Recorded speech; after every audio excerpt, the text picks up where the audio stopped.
আসসালামু আলাইকুম। সবাই সবাই ভালো আছেন। আজকে জানোই সন্ধ্যা 6:30 আমার আম্মা মারা গেছে। তো এই প্রবাসে আমার অনেক খারাপ, কারণ আমি এখানে আইসা আজকে 10 মাস হয়েছি। এখানে এসে আমার মারে হারাইছি। আমার মারে দেখতেও পারি না, নিজের চোখে হুড় মাটি দিতে পারে না।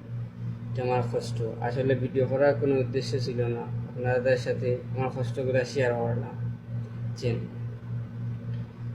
আমি জানি আমার লাইফে আজকে এমন একটা দিন গেছে যা বলার মতো কিছু নেই।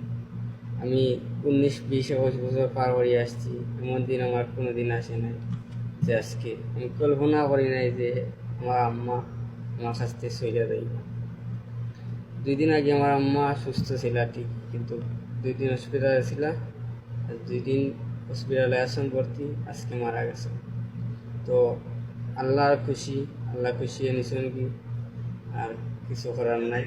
এখন শুধু আমার আম্মার জন্য সবাই দোয়া করবেন যেন জান্নাতবাসী হয়। আল্লাহ যেন জান্নাতবাসী হয়। আমার পাশে কেউ ছিল না, শুধু আমার একটা কুষ্টিয়ার ভাই ছিল আমার পাশে। কুষ্টিয়ার একটা ভাই ছিল আমার পাশে, আর কেউ ছিল না বেশিরভাগ সময়।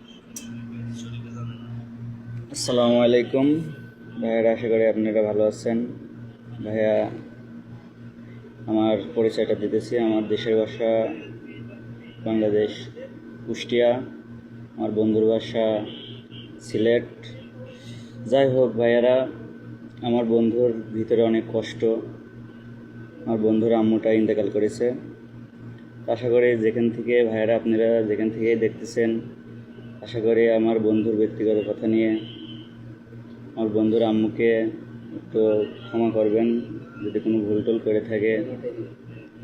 আমার বন্ধুর ভিতরে অনেক কষ্ট, পাশে আছি তাও সান্ত্বনা দিয়েছি, অনেক কান্নাকাটি করছে, তার ভিতরে অনেক কষ্ট, আমার কাছেই আছে।